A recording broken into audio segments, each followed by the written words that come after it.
Morning guys, Chad here at the farm.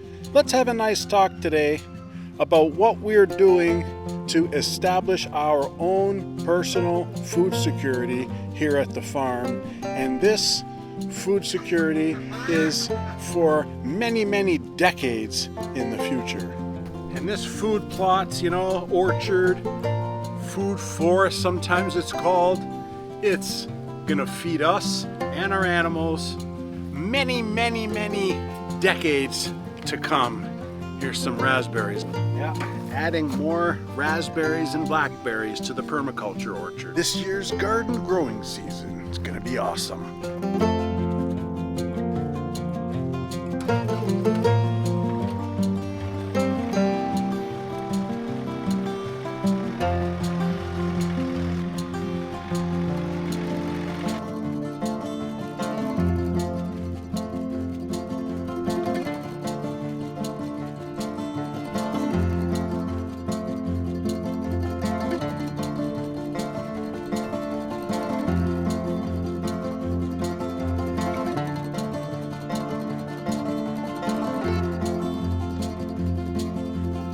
Play ball?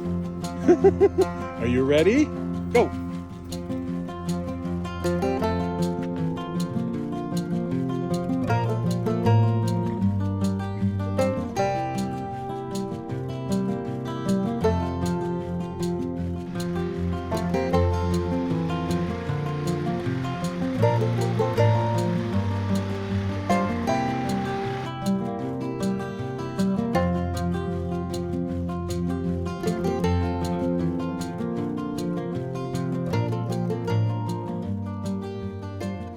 So for those of you who are relatively new to the channel, you wouldn't know the whole story of what we've done here, but the first couple of months of us getting this farm, we planted an orchard. I think we started with like 26 trees.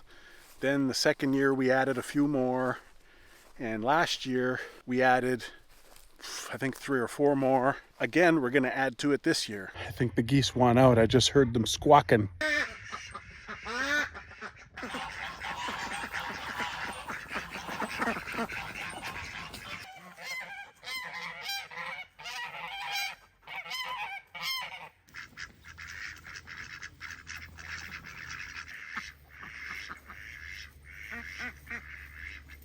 And I didn't really want to go with saplings, so I actually bought trees. If you buy saplings, it's really a lot cheaper.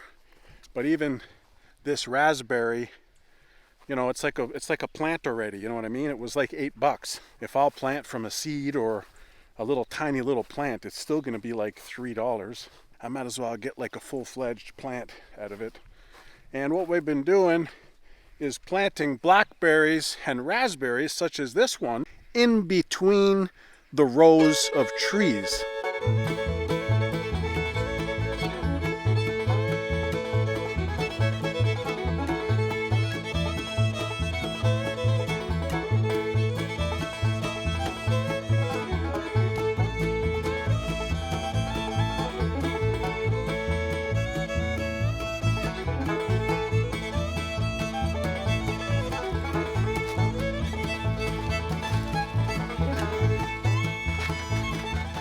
This that we just planted is a plum tree. It's a Stanley semi-dwarf plum, so it's not really going to get that big. It's good down to zone 5, which is good because we're 5B, and it's only going to get about 10 feet tall. Which, it's nice to have some dwarf varieties in and around too. Just over yonder, we have already 2 plum trees, and over there by the cat house, actually, there's a whole slew of European plums that were already here when we bought the place. So now we just added another plum. So now we have 4 plums that I planted, and there must be 10 plums that were already here. So we're set for plums. I'm pretty impressed. This apple that we planted last year, it already has blossoms. That's a Cortland apple, this one. And I mean, I didn't think it'd have some blossoms, so we'll see what it can do. We got a Wolf River apple there. This here is doing really well right now. This is a black Tartarian cherry. See all the beautiful apple blossoms? They're amazing to look at this time of year. Asian pear. This is a Kinjuku variety, and I'm hopeful that we're going to get lots of fruits on this year.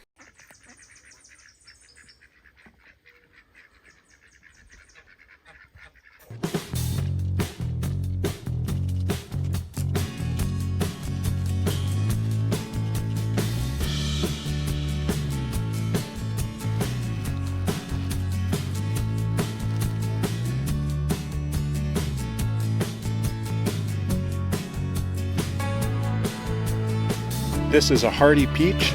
We have 2 of them, and we just added another Honeycrisp apple, which is my favorite tasting apple. Still haven't found nectarine at any of the stores. I may have to order that as a bare root tree because my darling, she really likes nectarine. And that's the only cold weather fruit that we're missing here on the farm.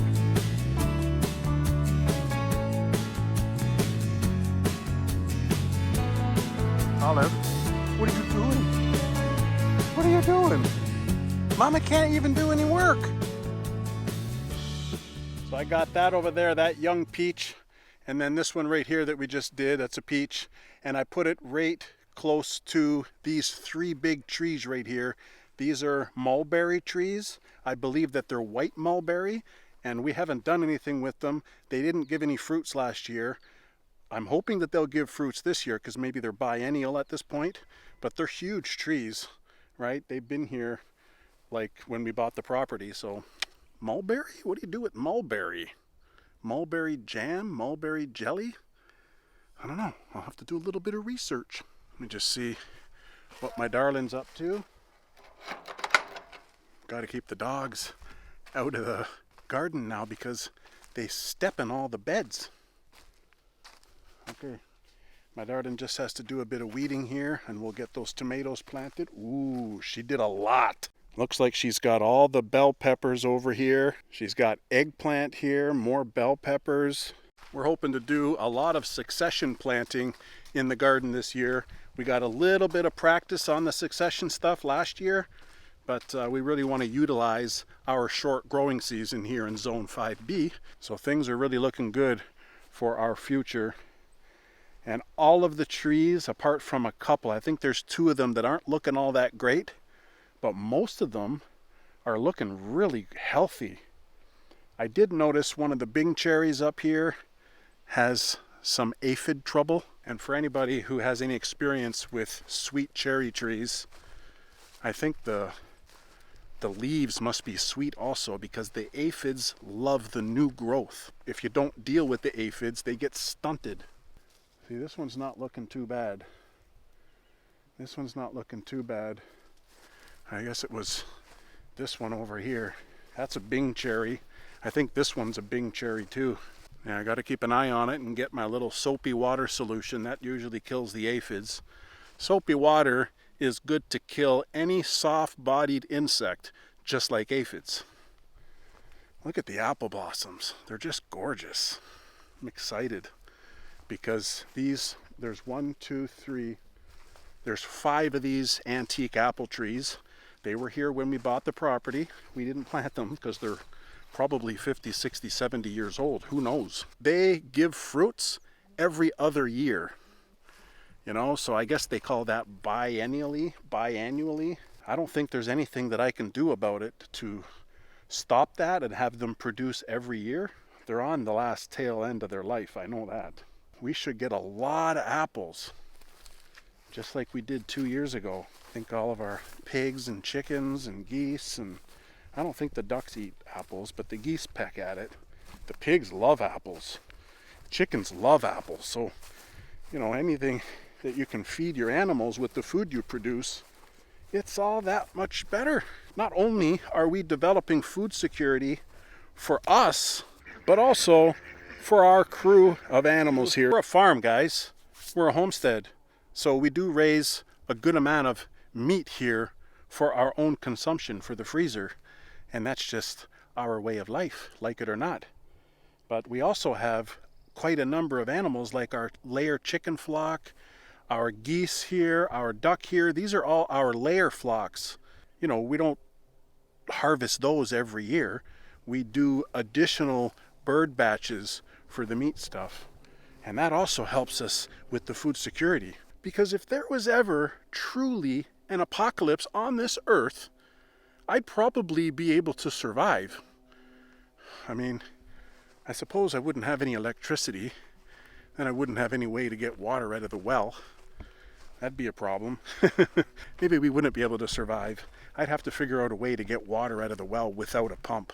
We are still ahead of the game when it comes to zombie apocalypses, aren't we, guys? Now, just like with any new plantings, especially young trees, they need to be watered pretty well every other day.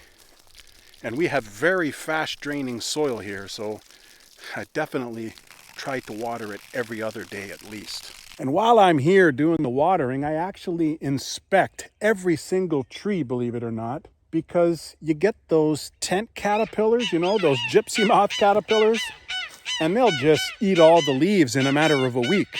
So, you know, like I'll get rid of those.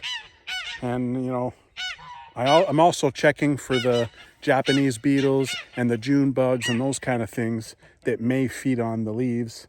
And aphids too is always a problem. So I like, as I'm watering them, I like to go around and inspect each one. Which sounds like a lot of work, but it's my investment for our future. So I don't need to just ignore it and let it go. She just finished planting some herbs. This looks like basil. I don't know what that is. Parsley? And what's that? Maybe that's parsley. What's all this other stuff? This is parsley? Basil? And the celery. Celery. Okay. What I do know for sure is that if you have the property and you have the space, it is an amazing idea and an incredible feeling to set yourself up for free food in the future of your lives, for you and your family. And plant a mini orchard, a food forest, a garden. There's nothing more satisfying than reaching the harvest day.